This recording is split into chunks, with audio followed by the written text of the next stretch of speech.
That was bad. Thank you. There are no simoniacs out there, I hope. Yeah. Or nepotist, more likely. Yes, yes. Because you all would be very cold.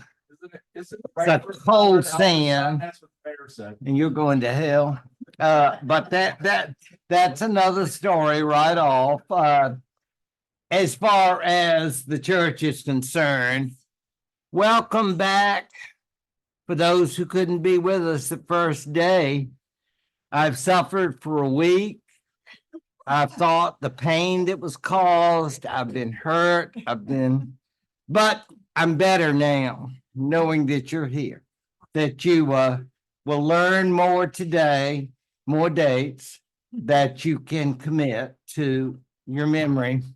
Today, I would like to tell you we have a happy story, like a Disney would create the story of, it's like happiness between two opposites, popes and emperors, because we all remember that Christmas of 800. Well, of course we do. Yes, we all know that happy day. If you weren't there, we talked about it in terms of the coronation of Charlemagne. Now it comes back. Yes, that's the power of the mind. Yes. The idea, though, is that I left you and you thought, gosh, this is beautiful. Charlemagne and Pope Leo III, and they found each other, and we've only just begun, and this is going to be something very beautiful, and we care about each other deeply. Not so much. There are problems in the relationship. I do not call it the separation or relationship of church and state, because not being pedantic, but that's a little overstated. We don't have much of a state, do we? And the church is only building itself up, institutionally speaking. What we have is a relationship between spiritual and what we would call secular authorities, or as I put it, popes and emperors. And it's clear that in many places they don't have those kinds of problems because they have those institutions united. Here, of course, we have something unique because they are somewhat distinct, although, as we're going to see, they can also be very blurred. Now, we understand there are additional issues based on the fact we are dealing in a world, as we saw last week, some of us, feudal. And that is very important too. If there had not been feudal issues, I think maybe they could have learned to accept each other a bit better. The feudal issue is this. The church, obviously, and I'm sure everyone, Christian or no, understands that there is a condemnation of wealth and privilege and all the rest in the Gospels and so forth. However, we got to pay the bills. So we need, as we used to say, cash money. The idea is we need wealth. And of course, the wealth, as we all know, back in the day was based on land. So that means that the church is going to be dependent, as everyone else was, on the land. And the land that will provide the materials that the church requires, as does everyone else.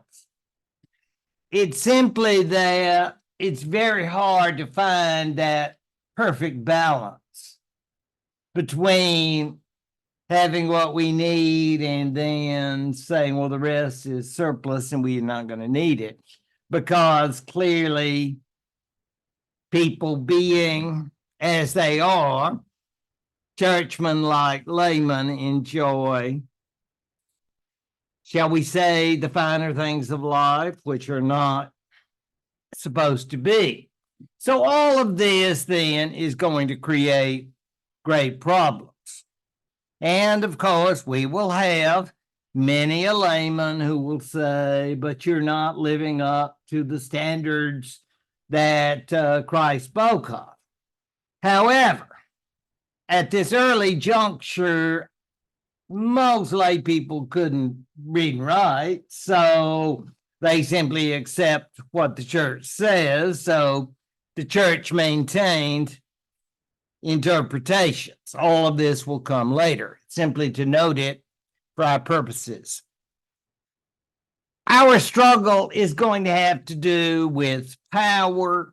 And again, for those who know dates well, or who want to know even more, whose minds are insatiable for their need for more dates, 1054 will create a sensation wherever, if you go to some sort of ecumenical meeting and you cry out 1054, you will be rushed.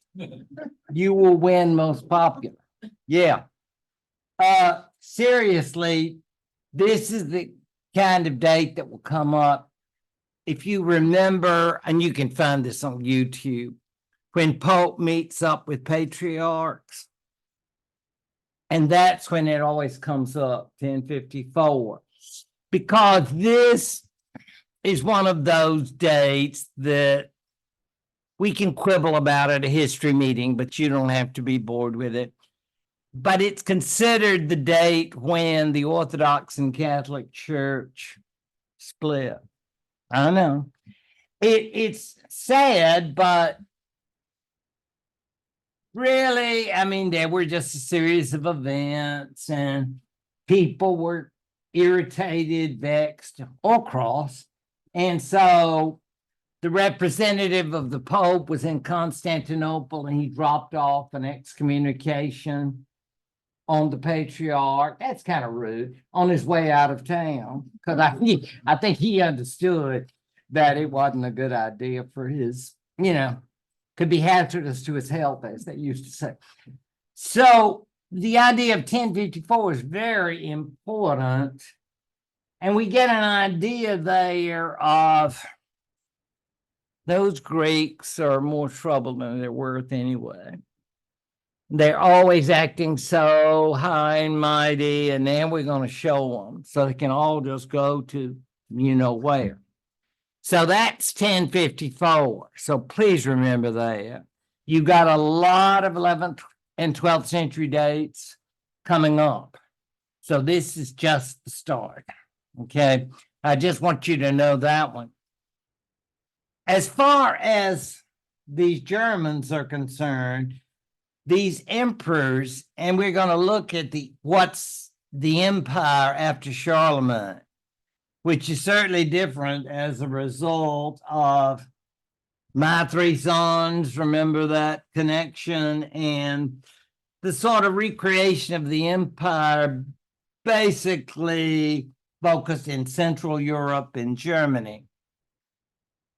But these German emperors, as we're going to see, they couldn't leave Italy alone. And sometimes it's like, won't this create problems? Yes, it will. But you look at Milan, you look at Venice, and you look at all those territories, the Alps, and you think, why can't we get it? It's so tempting, tasty. And that's part of the problem that the Germans are going to have, these emperors. I mean, it's like moving into territories, and the further south they go, who's going to find it nerve-wracking. And that, of course, will be the popes. The popes feel like, why can't you all just stay up there and then we can work together? But the popes keep I mean, the emperors keep going south, and you're getting too close for comfort into our territories. But of course, you could say, but they're all my territories. I am the Pope, after all. That's not the way they looked at it, as we're going to see when we get to the mail. And now the big two, Leo IX, 1049 to 1054. You don't have to know that, but he's an 11th century figure and very important. Saint Leo to us. Yes. And a German, I might add. You don't have to be an Italian to be Pope. It helps, but I mean, there have been some interesting exceptions, as we are well aware. And an emperor that was sort of like poster boy for the church, Henry III. He was very friendly, and I emphasize Henry III because sometimes everyone is not a favorite of the church, like his son, a loser who's burning in somewhere bad right now as I speak. But Henry III was a lovely person, and he was a favorite of the church, got 5 stars in terms of rating, an important emperor, but he wasn't any patsy. But he denounced these simoniacs, people who said, I've got some money. I'd like to be a bishop. What's it worth to you? You know, it's that sort of thing. Because people say, you know, I've got several sons and I'm running a little short of lands and prospective wives. So I'd like to fix them up with maybe an abbacy or a bishopric. Have you got any available? You know, it's like, yeah, we got some, but they're not free. And so you say, I can pay. You know what that makes you? An accomplice. You're a friend of simoniacs. Wanted, yes. Yeah. So that's very bad. Now, lay investiture, that could be kind of moot. What does lay investiture mean? It means that bishops and abbots had lots of property. Some of it was held of their own. I mean, they got it, you know, because people are on the deathbed and say, oh Lord, look at all this land I'm giving the church, so you better save me. But a lot of it was what we'd say held as fiefs. Think about that.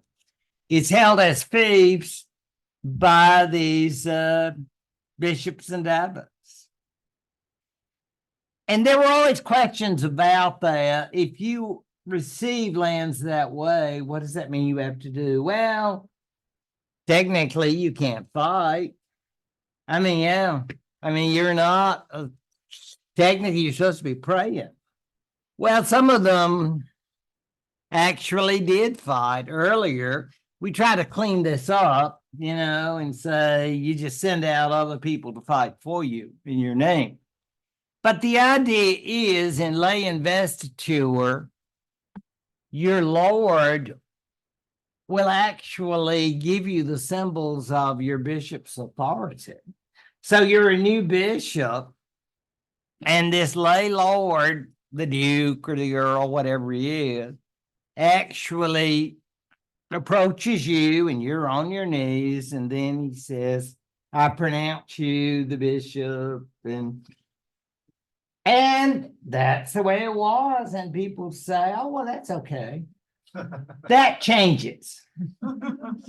Again, it all depends on the time period. Isn't it funny? That's the way it is. You know, if you look back in the years, everybody said that just great, you know, because They have the kiss, they have the hug. You're my vassal. I love you, Lord. Just like I love the Lord above, I love the Lord below. I mean, here, not below, but yeah. But I mean, it's like that's a lay investiture, and then suddenly we're all getting high and mighty and saying, "Oh, that's so wrong."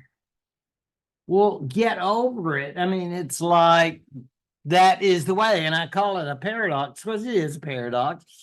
I mean, many times, let's face it, some of these bishops and abbots are not exactly candidates for sainthood after they die. Many of them lead somewhat secular lives. I mean, I'm not sitting in judgment. I'm just saying they might have had companionship.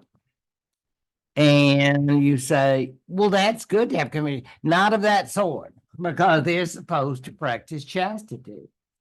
And companionship is non-chastity, okay? In this sense, they probably pursue a lot of hobbies, which are like I'm going to talk later about falconry, and some of you know about falcons and hunting, and you say, well, that's nice. Well, but you're supposed to be doing church work, okay? And all this extracurricular business is, I mean, you're on church time, okay? So why are you out hunting and having a good time? You're not. You say, well, I'm helping the church through fundraising or something. Yeah, there are a lot of ways to try to, I guess, justify it. But the truth is that leaders of the church are often, shall we say, torn between their backgrounds and what the church is asking for. Now, I'm not saying there are not saints out there. There are. And there's some very good people like Leo the Ninth, because Leo the Ninth would actually go. Oh, I love this. He would go around, of course, in Europe, because they hadn't gotten out of Europe yet, the West. And he would actually go to like what's that, assemblies of clergy, and he would say, now, if your parents told you you got this through simony or you this church position, and it was said, monastic chroniclers said that some people would fall over, that they were so horrified because how did you know? It's like, you know, like a Perry Mason courtroom drama. It said, I did it. Yeah.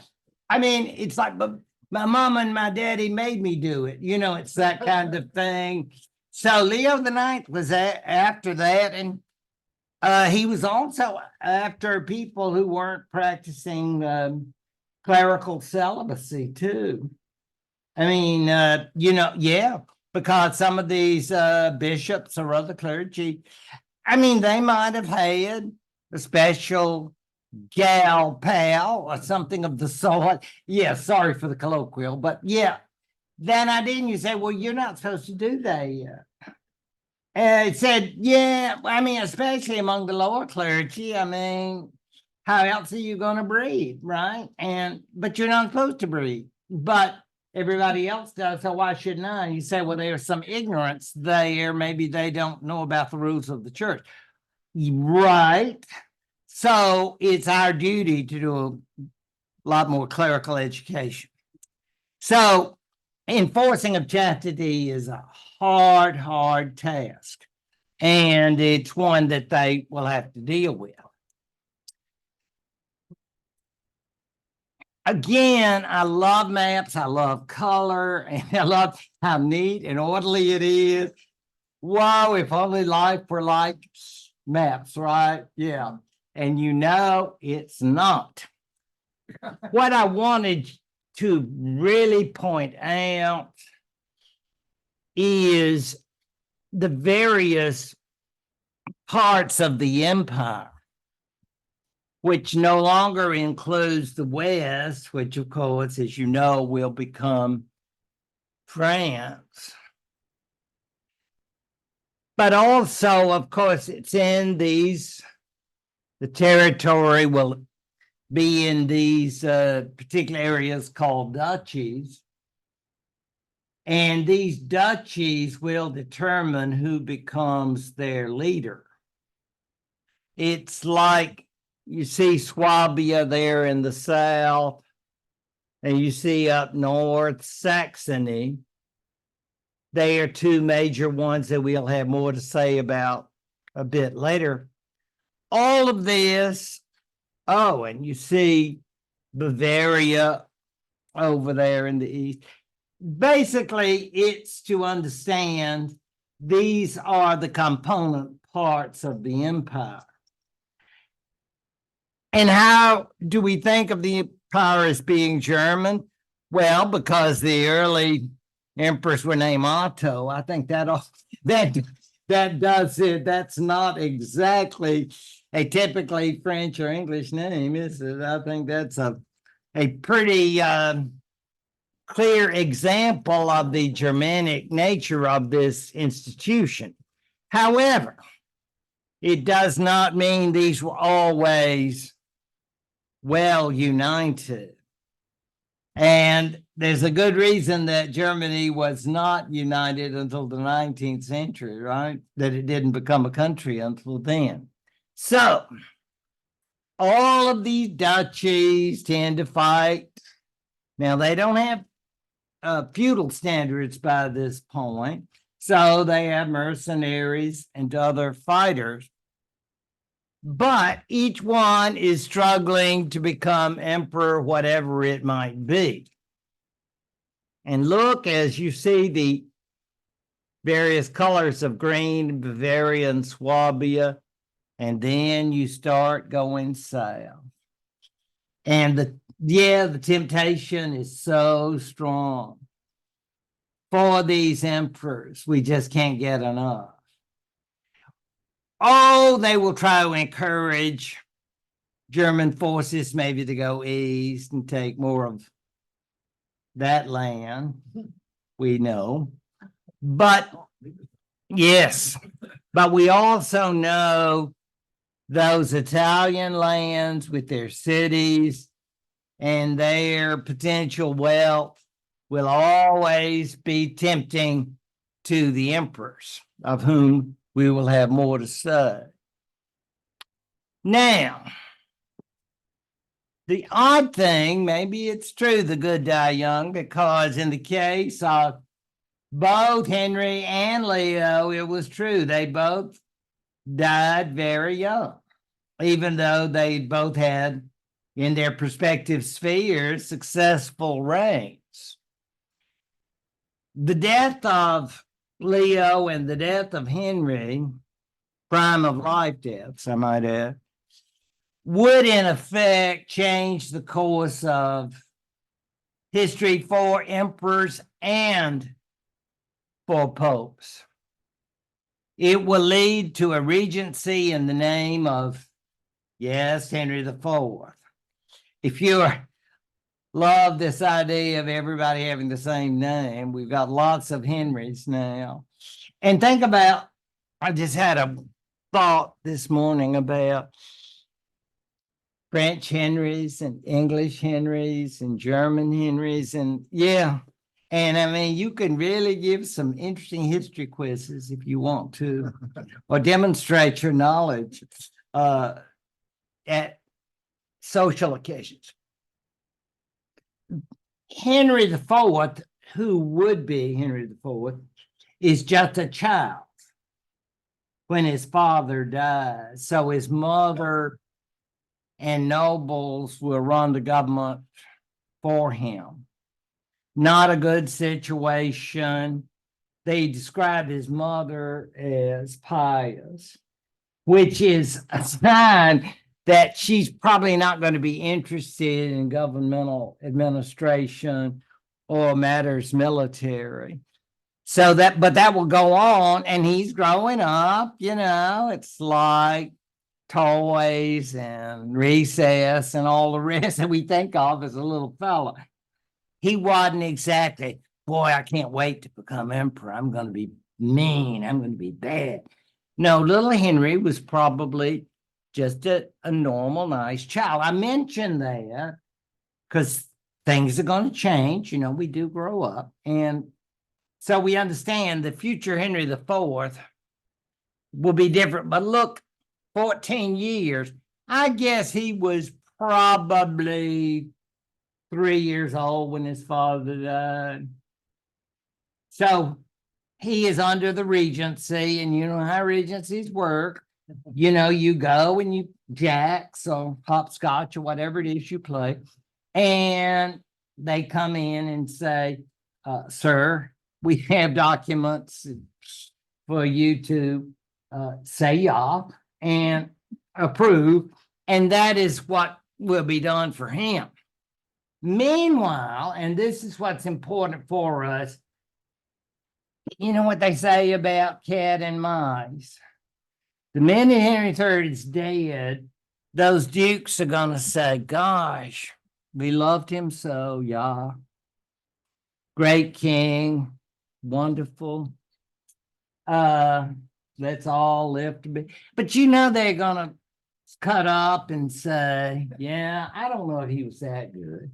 It's like they began to fight amongst themselves to try to gain as much power as they can. And you say, but the pious regent, I'm afraid she just can go to mass because I'm nobody paying much attention. They're fighting amongst themselves, these German dukes. And down south, yep, you know where we're going. Rome. Because after Leo, everybody loved Leo, so they said. But after Leo's death and, the funeral, and we said, great Pope, he was a wonderful person, a saint, and all that. Then they start saying, he was a little too moderate. He kissed up to lay people. We don't like kiss-ups. And you understand, why would you call Leo a kiss-up? Because he hung out with kings. He basically said, come on, we can be buddies. We can work together. And yeah, I love you. See. I mean, and this is not what we want. We want to see who's in charge here. And who's in charge? It should be Peter. And I mean Peter as in Saint Peter, as in Simon Peter. And don't you forget it, lay person, loser. These, what I call radical reformers, I don't mean radical like they're reading the collected works of Lenin and Stalin. I mean radical in the sense of they don't want to play this love game with laity. Because as one pope will say, do you know where lay rulers come from? Bloodthirsty military types. Yeah, they've got it on their hands. And what we want to do as church leaders is lead all the people, because we are devoted to God's cause as opposed to them. So that's the theory, and that's why we know in the period before Gregory VII that we're about to get to, it was decided for the elections of popes by cardinals, because that is often asked about, because, when, gosh, some of us can remember various papal elections over the time and all the excitement and the white smoke and so on and so on. But a lot of people don't realize that had not always been. That this process came about in the 11th century, and it was done while the German emperor was just a little fellow. And, his mother came in, I guess, and said, guess what? There's a new pope.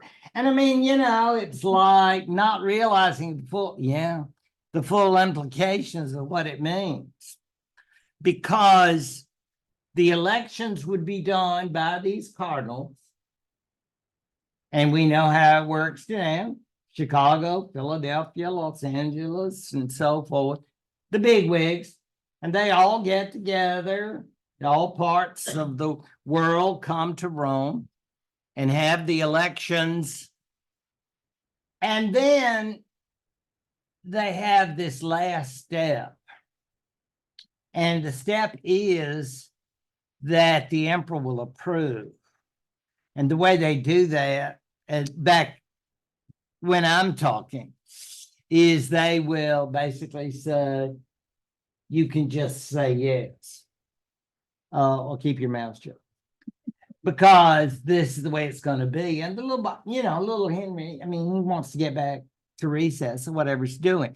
So he'll say, yeah, whatever. It's like tween, I guess they call them, sort of getting to that age. It's like, that election sounds good. Well, of course, all of this is to create a situation in which the popes can act independently of these lay rulers. I don't know which pope was necessarily planning this, but I think it's in general, they wanted to avoid situations in which popes, and some had been in the past, essentially being like, my little buddy, my favorite little buddy. I mean, we talked about that in the fall, about there would be, some of you will remember Gelasius, the scientist, mathematician, who in fact had been so close to Otto III. And the reason he was pope was because the emperor liked him. And that's what we're trying to avoid, because we want to have an emperor, but the emperor's got to know his place, and his place is below. Oh, I thought we were equal. No, because you are a filthy layman, and you got your power by killing people and being a nasty piece of work. And I got power because I'm leading people to their heavenly reward. So, big difference. Like clean, dirt, and you're down, I'm up. So now 1073 wrote the election of the Pope is one of the most famous in papal history. If you go anywhere and you want to talk, Catholic History Convention, and believe me, they would go wild at you start talking about Gregory VII. You gather them around, they'll buy you a free drink. I mean, it's amazing the stir you would create. Everybody wants to talk about Gregory VII. And the ironic thing about this fellow is not that he was not ambitious and not that he's not fascinating, but his election was not, as we say in bridge, wasn't exactly according to Hoyle. I mean, it's like they announced his candidacy and crowds, they would say, got really crazy. We want Hildebrand. We want Hildebrand. H-I-L. That kind of, you feel like you're at a rally. And then all these cardinals are going like, see. Yeah, and it's like, but where's the election? We don't need an election. Bueno. It's all that. And you think, And then somebody nasty like me would come along and say, well, I think there's some illegitimacy here. Yeah. And that will be a problem. And so that's something we need to be aware of, even though the man that we call Gregory VII, because that's the name he chose, and you can think, gosh, I wonder who he could have been named for. You think it could be somebody 590 to 604? Yes. You and I knew that, I could tell. Yeah. The Gregory the Great, Saint Gregory the Great, I might add. Yeah. So they don't choose these names out of the blue. Hildebrand is known sometimes by his pre-papal name, and he was very controversial. Look at that painting of him. It's like, now, Jimmy. He looks like a man who is lost in the thought of the Lord and the world of the future. But I do think he's a bit brooding, isn't he? He had, shall we say, a single purpose. I think he was very, very during that time. You know, you keep watching every birthday of little Henry, and you keep thinking, oh, he's so cute. He's getting big and strong, and all that. But I'm saying these people down in Rome were like, oh God, he's going to be in puberty before we know it. And yeah, I mean, it's like by the time he became Pope, he was ready to deal with a man, Henry, who was probably late teens. You think, gosh, well, I mean, a lot of us have dealt with late teens and they seem very nice. Yeah. I mean, yeah, sir, can I read more on that subject? I want to study more. But I'm not sure Henry projected that image. I think he was tired of mother and the regency, and he was ready at 18 or 19 to kick some what. And because, let's face it, since his father's death, the government that he was now nominally in charge of was not very powerful. So now he has to try to regain everything, which is an interesting idea if you think about it. So he's going to have to deal with a new pope, who is ready to take him down a notch if he gets out of control. I mean, they have some nice letters. I mean, they were good pen pals at first. But as far as Pope Gregory VII is concerned, and I know his canonization was very slow. If you think that's slow, think about Joan of Arc. She didn't make it till the 20th century. So yeah, sometimes you have to be patient if you are in a canonization process sometimes. But I thought it was interesting that Gregory didn't make it until the 17th century. And believe me, they called them devil's advocates. I don't know if that's exactly fair, but they try to find things they don't like about him. And maybe if you consider his election to the papacy illegitimate, or he could say some mighty ugly things. He was not always, people who are tactful and always nice and kind and so forth. And we find him less than that. So we understand that even from the beginning of his reign as Pope, there were questions about what kind of leader he would be. Now, would he be assertive? Indeed, he would. And he would be assertive because he claimed that he had been chosen as leader of the church, and the church is the direct way to God, and I don't care whether you're some king or whatever. You're under me and you better straighten out and fly right.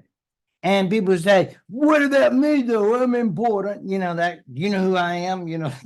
Yeah, yeah. So that doesn't matter to him. So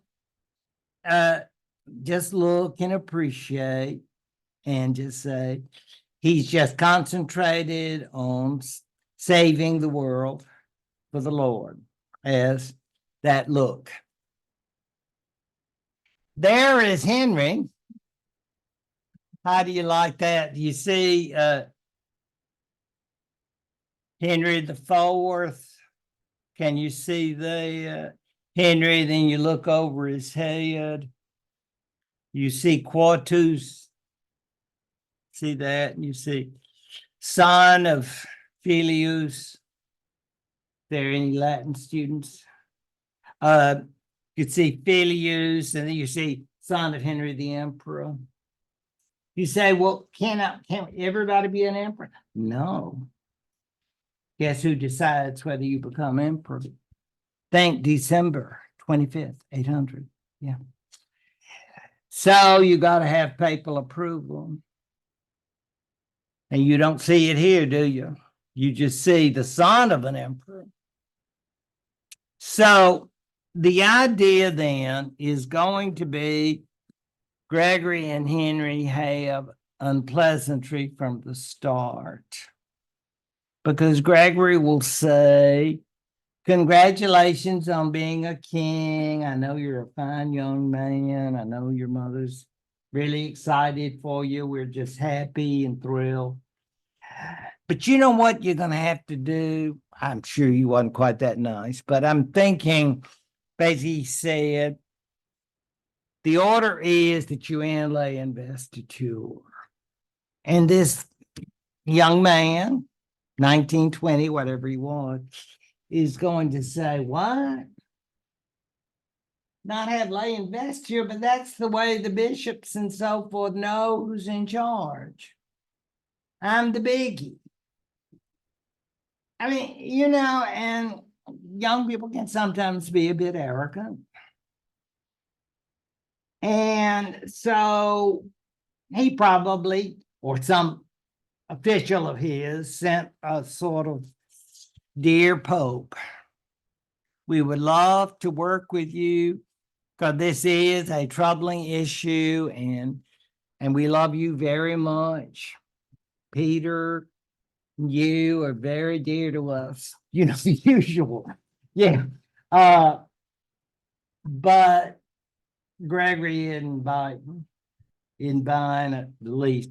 So this is the beginning of a terrible problem. And it will end relatively fast. You notice the year 1076, and he just becomes Pope in 1073, which is to me a relatively short time.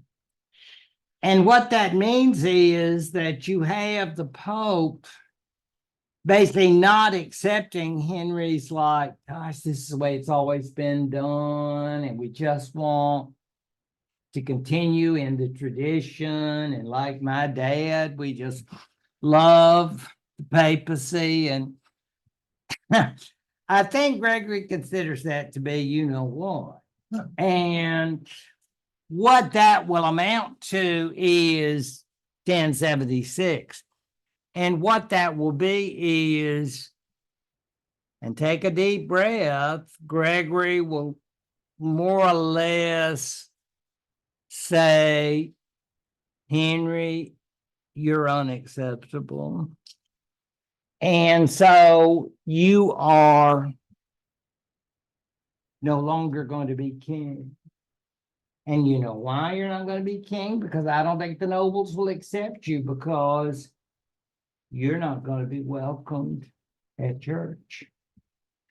You say, well, I can go to a mosque or I can go to a temple. I don't think so. That's not going to work for you. Either you're Catholic or you're zero. And that is excommunication. And not that these things hadn't happened before, but in this particular case, it's fair to say that this was a very, very serious matter. And I guess Gregory had studied it and decided that this was the time to act. And in his response, basically, and I can almost remember seeing this the first time on the page, descend to be damned through the ages. And this was presumably Henry's bishops who were saying this to Gregory. And you think, wow, that's sort of like cutting out all the nice parts because, yeah, we're finished. You excommunicate me, and I tell you, you're not even the real Pope. So you can go to hell. And you say, gosh, words can hurt. They can. But it depends on, I mean, I guess we're into that whole area of public opinion, whether popes versus kings. So we've excommunicated him, and there's sort of a deposition because ipso facto, you can't be ruler if you're excommunicated. Would you want a ruler who couldn't go to church with you? I don't think so. I mean, it's like it's just not fitting. So that's not going to work. Canossa. Yes, Canossa. I looked that up, and you can still do a tour up there. Isn't that something? It's basically empty. I think it's in ruin stage, but they actually have tours of a beautiful area in northern Italy. And it was this great castle. It was owned by they were relatives of Henry, but they had strong connections to the Pope too. And he was visiting them because he had been invited to a meeting of the German nobles. That is the Pope. You say, what's a nice Pope doing at a council of German nobles? Well, I'll tell you exactly why. Because he was trying to stir them up against their king. And why was he doing that? Because that helps their power grab. Because you're a loser. You're an excommunicated. So since you're excommunicated, you don't have power over us anymore, and we hate you. So, and we love our Pope. And you think, really? Yeah, that's how power works. You take it when you can grab it. So he's up there. He's visiting in this castle. His hostess was Anne Matilda, and she was, ironically, the cousin of Henry. But she was pious. So Pope Gregory was her house guest. And as you can see, it was very cold. Burr. Not like last week, as some of you knew about the coldness. Some of us bore it to be here. Others had another way.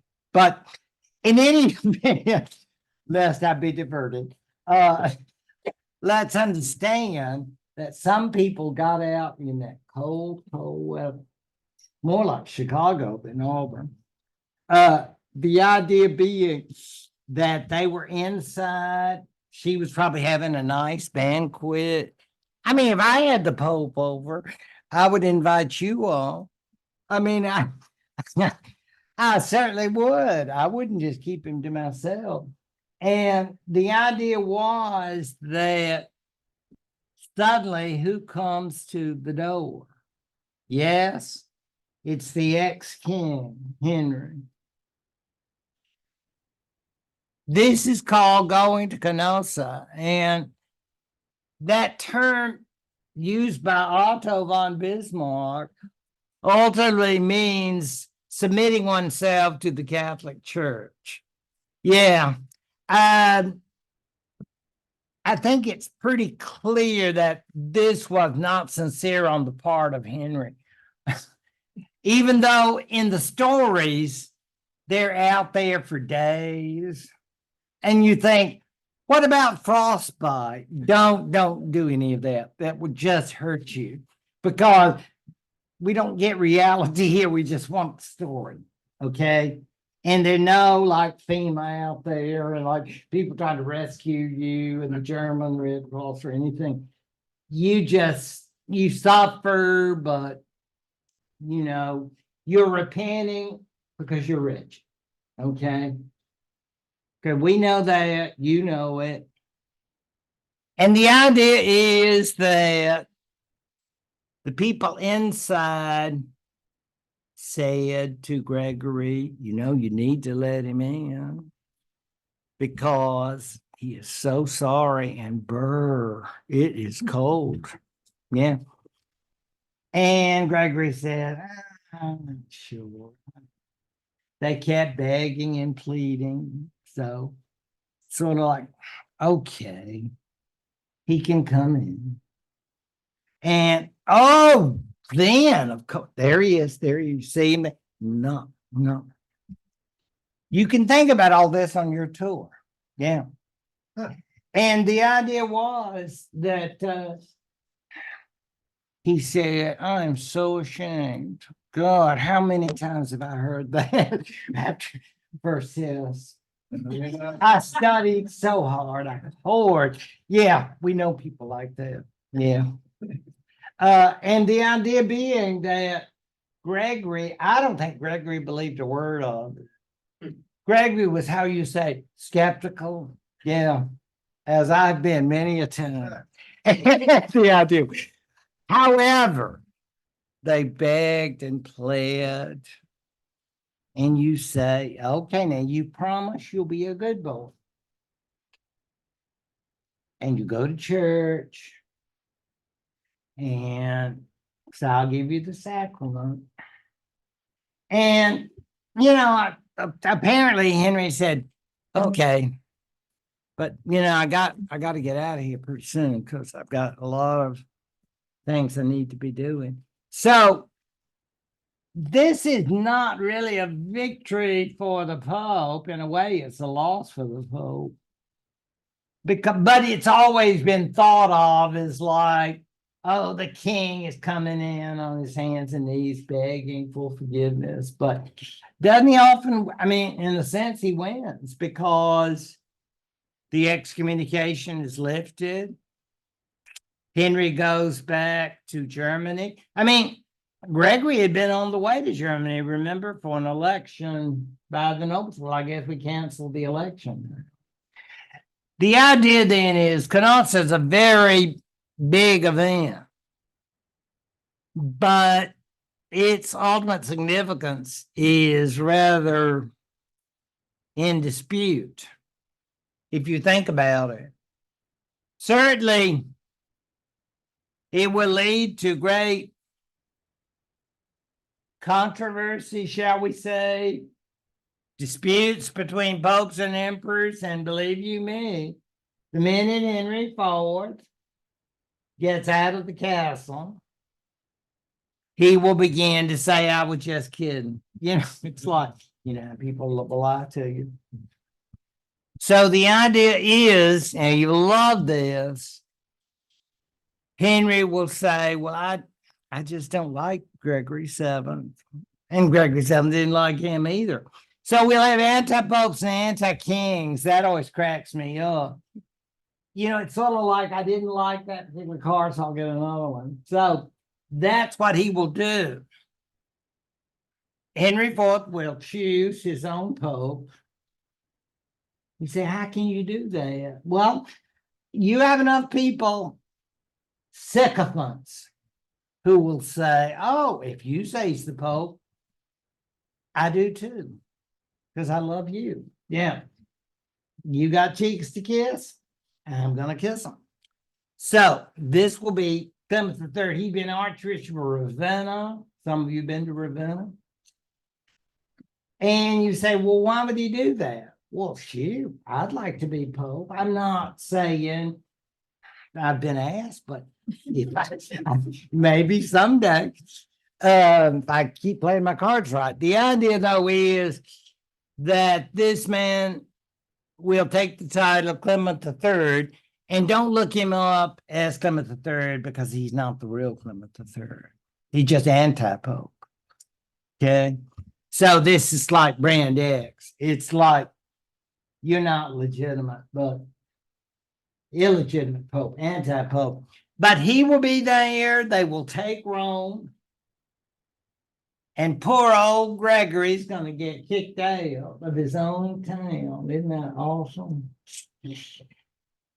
This is the result of civil war. I bet this is a great day for Henry. Kicking him out. It's humiliating for the Pope. And can you imagine? He's not going to send a Christmas card to Clement III either and say, I hope you'll enjoy the new residence. I think it's going to be, I'm going to use a bad word, damn you. Yeah. I think they probably had some ugly letters, but that is the idea, sending Gregory out, and Clement will crown Henry as emperor. Gosh, can you imagine how Gregory felt when he got the word? I mean, he said, I bet he might have said a bad word because talk about irritating. Of course, he said it's not legitimate, but technically you could call him emperor, but emperor by an anti-pope, I don't think takes. So that happened, see, Easter Day, 1084. You don't have to know that. But I just thought that was interesting right there. Big day.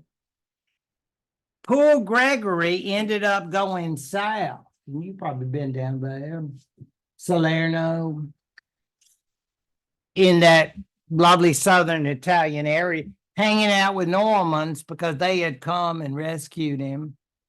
The Normans occupied that territory by then, ruled in that area, and they were sort of vassals. So they said, in effect, we want to help you, though Germans haven't been very nice to you. So they come up there and they got him. He died down there in 1085, 1073, 1085. Remember that. And you do need to know that. 1073 to 1085. And that was a year after the so-called coronation. So-called, but it didn't take. So we call him King Henry IV. That's as far as he's told me. So-called emperor. So the idea was he died and he cried out like, I guess it was Job or someone of that sort. I have loved justice and hated iniquity, and therefore I die in exile. So that's poor Gregory. Sour grapes. Yeah, I think he had a right to have some sour grapes. If you understand how he ended up, because he talked pretty big and up through the years. Oh, there was an anti-emperor. I mean, it went all the way, this whole, during the 70s and 80s, it went through. And here you see Gregory VII is dead. You see Moritur, you see that. So that's what happened. And no pope wants to die and be in. I mean, there's nothing wrong with South Italy. I'm not saying that, but I'm just saying he wanted to be back in Rome, but he couldn't, and it was made him cross, vexed, irate. Yes, and we can think of lots of other synonyms to understand the way that this particular conflict is going to end. Eventually, they came to an agreement between a later pope and Henry IV's son. Yeah, it's funny, after all that big to do, it took till the early 12th century for them to negotiate it away. the whole practice of lay investiture just wasn't cool anymore. Sort of like after all these people had been carrying on and fighting and sending people to hell and so forth, as usual in life, it's just the passage of time. So lay investiture, and you see the document there. It's amazing to think about. Those of us who loved Xerox and all the other reproduction machines, and we thought, how did people exist? They made copies. Monks, as you can imagine. That's all they do is sit and write this stuff. Abbreviated Latin, to be sure. But these documents would indicate that this German ruler, now an emperor, Henry V, agrees to end lay investiture, and you think, wow, I can't believe you're going to make that concession. Oh, come on. There are other ways to control elections. We don't need to have lay investiture. We can simply tell those who are responsible for elections, you know what your choice is, mine. And this is not multiple choice. There is one choice, and I just told you.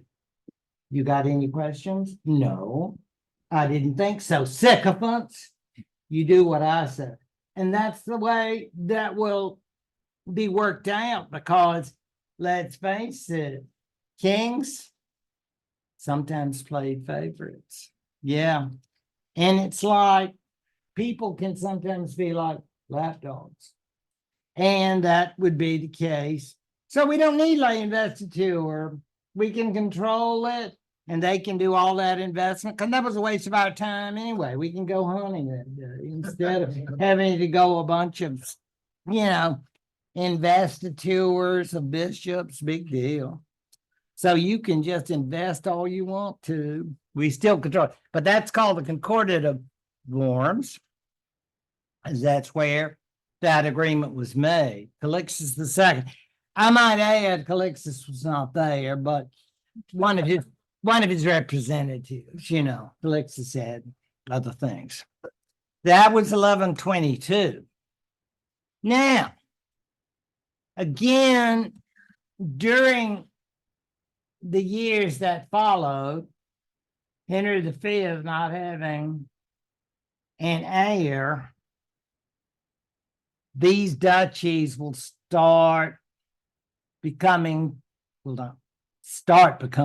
they will become tumultuous, fighting amongst themselves, civil wars, all the rest. And again, I remind you of Swabia and Saxony. Many of you have been to those territories, those beautiful territories over in Bavaria, just to understand, in other words, that, as we'll see next week, while England and France are becoming more unified and settled, these territories are far from it, because you got popes and emperors fighting, you got these particular dukes fighting among each other and fighting for more power. And so Swabia and Saxony, and remember, this is just 3 years after the Concordat. And then Henry V dies without an heir. And you don't want to die without an heir. Well, I mean, I guess you don't care if you die. If you're dying, you sound like, oh, gee, I'm really sorry about this. I'm really, I'm thinking you have other issues. But it's clear that from 1125 onward, that the Germans were all caught up, 2 families, and this kind of civil war and anarchy. And this is the man that came out of it, well known to history, quite the hero to Germans. Frederick Redbeard Hohenstaufen. His father was a Swabian, his mother Saxon. So it seemed ideal. I'm not sure. I would love to know if his mother agreed with that and said, yeah. I don't think they had courted. It was obviously a political setup.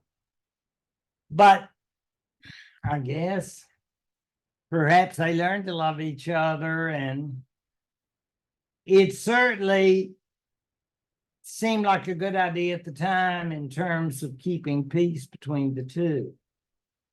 It doesn't mean it will last, because her brother, that is, her being the mother of Frederick, will be the Duke of Swabia. So you got problems here. So his uncle's son will become the Saxon Duke, right? So even though Frederick is married to his sister, there was still, or his mother, right? It will be very, very troubling. The Saxons will continue to cause problem for the Swabians, but you see, the blood is mixed. The female from the Swabian line will marry to the Saxon. And of course, these are the Hohenstaufens up there. And he will be a ruler for a very long time, 1152, 1190. He is, in many ways, the sort of figure that's associated with German success in the Middle Ages. And he is not going to let any pope interfere in these particular issues that he has. It will be Frederick, in fact, who will begin the process of instituting feudal rules among the Germans, because, you know, how we talked about last time, feudal principles were already used in France and England. But now it's a little like we catch on a little later in Germany. And the idea is that Barbarossa will try to maintain good relations with the other dukes, because now I'm going to be king. But I love you very much. You're also dukes. What I want you to do is focus on going east. Then more land, opportunities for fighting, lots of great things you do, because I'm going south because I need to see a man. I need to see some people about some things. So I want you all to stay busy in the east, beating up people, because there are a lot of heathens. So take a lot of missionaries with you. But I know. So we've got a lot of work to do. Well, you know what's going to happen. Frederick Barbarossa's got that Italian fever. You can understand, we all can. We understand that it's exciting to be in Italy. The land is wealthy. Even though popes will find Frederick dangerous, the Pope, and here's one to really show off to friends this weekend, Adrian IV, aka Nicholas Breakspere. Yeah, the only English Pope. Yeah, they will flip everybody in West Point if they find out about the whole county. Yeah, did you know about that? So Adrian IV, he would crown Barbarossa, and I'm thinking, of course, you know, Barbarossa will say this very same things. I'll really study harder next year, sir. Thank you so much for letting me see in your classes. Oh, you're perfidious. Oh, you're treacherous. Yeah. And that's what Frederick does. He says all the right things, and he says, oh, Freddie, you're such a nice boy. I think I'm going to crown you emperor. Thanks. Ciao. Yeah. But he gets crowned, but it's an off and on relationship at best, because the more south the Germans go, the more nervous these popes get. And it's not hard to understand. You see the papal states over in the map there, right there in the middle. Yeah. And you think it's not just Rome. It is a really significant area. And the more Frederick moves into these lands, tries to take over these cities and so forth, the more the Pope begins to wonder, should I have crowned him? Well, of course, poor Adrian's gone, but new popes, they will all look at that.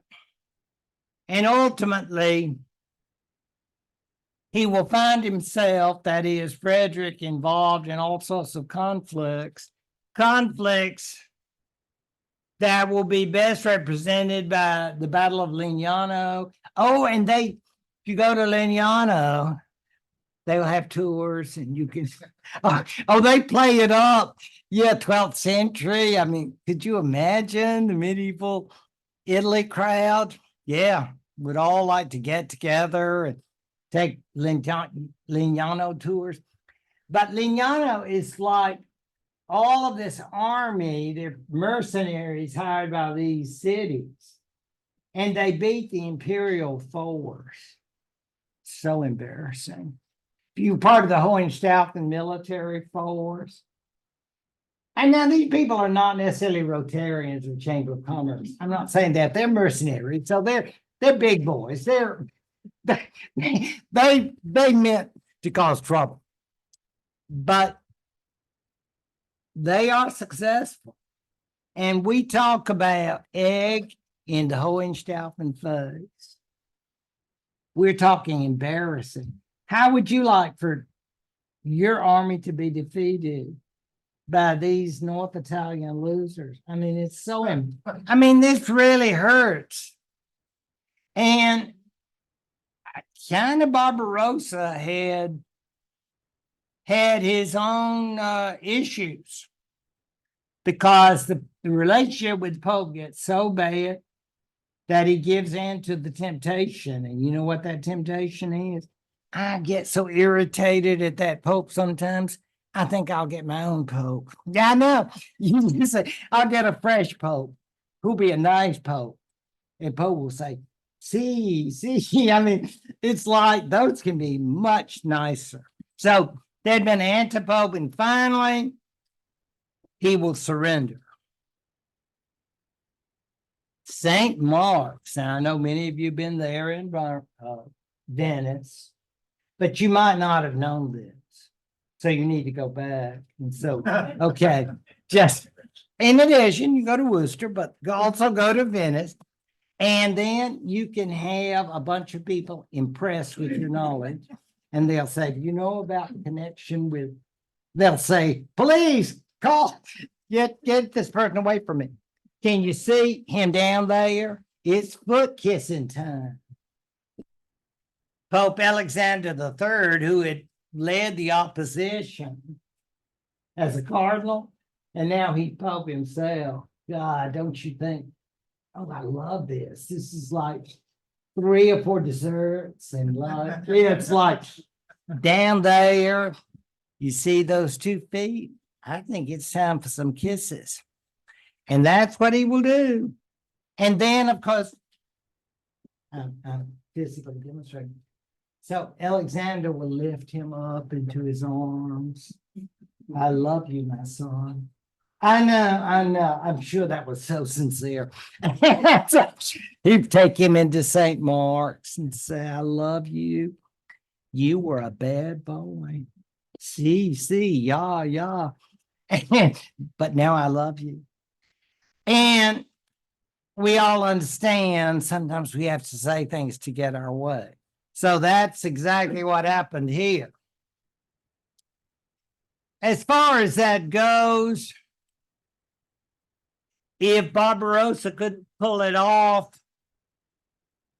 he did so through his son. Barbarossa, his son, will know, died by accident on a crusade by drowning. But in this case, his son was married to someone, according to legend, who may have been in a convent. She was a little older, 25 to 30 maybe. And she was one of the heirs to Sicily. She was a Norman. They pulled her out of religious life, at least that's what Dante says, because they needed somebody available to marry a German. I don't think they asked her. It's not like, yes, no, maybe. It was like, you'll marry her. So she married Henry VI, as he's called, and they lived long enough to have a child. And that child will become a very famous emperor. But both of them died shortly after they had it, 1197, 1198. Constance, after Henry died, made the Pope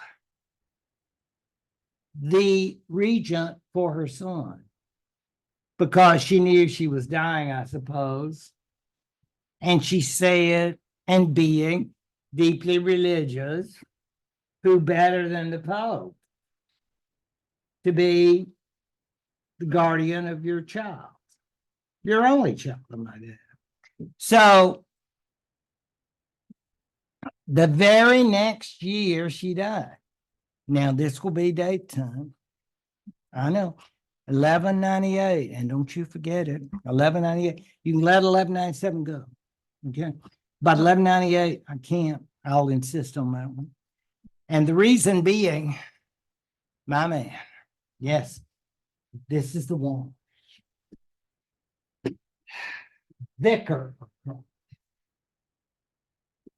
And he is the first to use that title.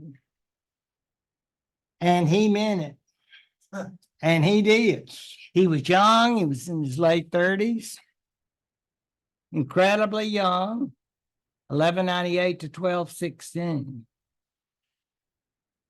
He probably tried to do too much. So I'm not sure about the health processes, but I'm thinking stress. Had a bit of stress, and he could have had a variety of health issues, but he did die prematurely. And he was the guardian of little Frederick, whose parents had died, Henry VI and Constance. Remember? Constance had made Innocent, or the Pope, the guardian. And before you think, does that mean that Frederick is going to be running around Rome in the papal palace and Uncle Innocent? No. I'm thinking we just have a legal guardianship, and he's got all of these issues to deal with. And the situation with Frederick will be dealt with. But Frederick is technically a German as well as a Norman Sicilian, like his mother, right? I mean, so he's got both. You'll notice the picture, and there's the falcon, because Frederick actually wrote a book. You could still get it on Amazon. The Art of Hunting with Birds. Frederick was quite a character. He grew up, lots of tutors. They said some of them were Jews and Muslims. So, well, maybe even, free thinkers. So it's like all of this time, he must have grown up without parents. And, I don't want to practice without a license. So I don't want to say what kinds of traumatic issues he might have faced psychologically. But I know he was very bright, very bright. He was very multiculturally affected. I'm not thinking about he was excited about going to Germany, because he wasn't. This guy was all about the South, all about Sicily, and all of the culture. The cultures of Muslims, the cultures of Orthodox, Jews, whatnot. He was in many ways what we would call, gasp, a relativist. And he was always inquisitive. So that makes him, to me, even more interesting. Technically, look at all that. I mean, it looks beautiful, doesn't it? I'm not sure of how realistic it is when you see all of that, but at least you understand. But then that little white area, boo, his. Can't you just let it be? You got so much. No, I want everything. Yeah, and that would be, of course, Frederick's problem, because those darn popes after Innocent weren't so nice. Uncle Innocent loved him. 1216, 1198 to 1216. But the popes after Innocent said, no more Uncle Innocent. You're going to get down and do what we tell you to do. Oh, shucks, do I have to? Yeah, and so it gets unpleasant. So they will denounce him, and he'll denounce them, start talking about the wickedness of the popes. And yeah, it's ugly. It's ugly, ugly. So technically, he's the ruler of an empire, but we understand that he has problems in every way.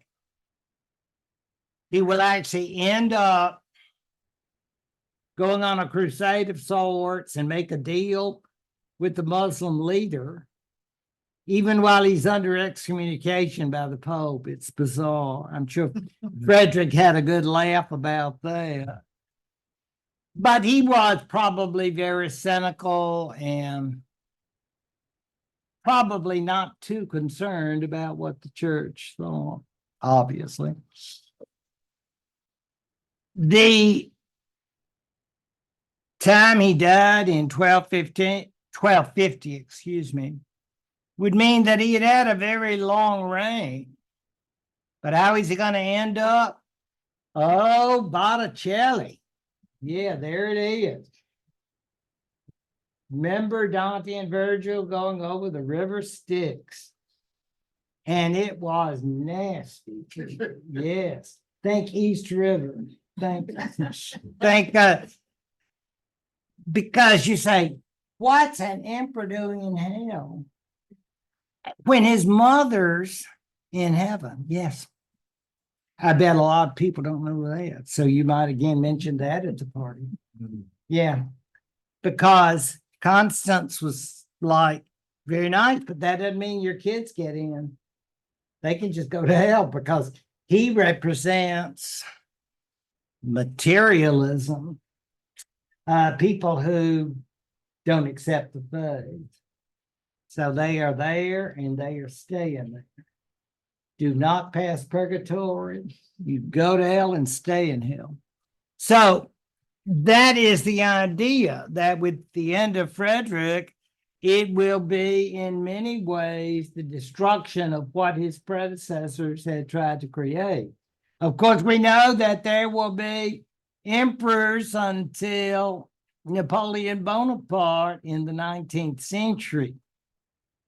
But there will be no possibilities of an emperor ever working well with a pope. It seems very clear indeed for neither one.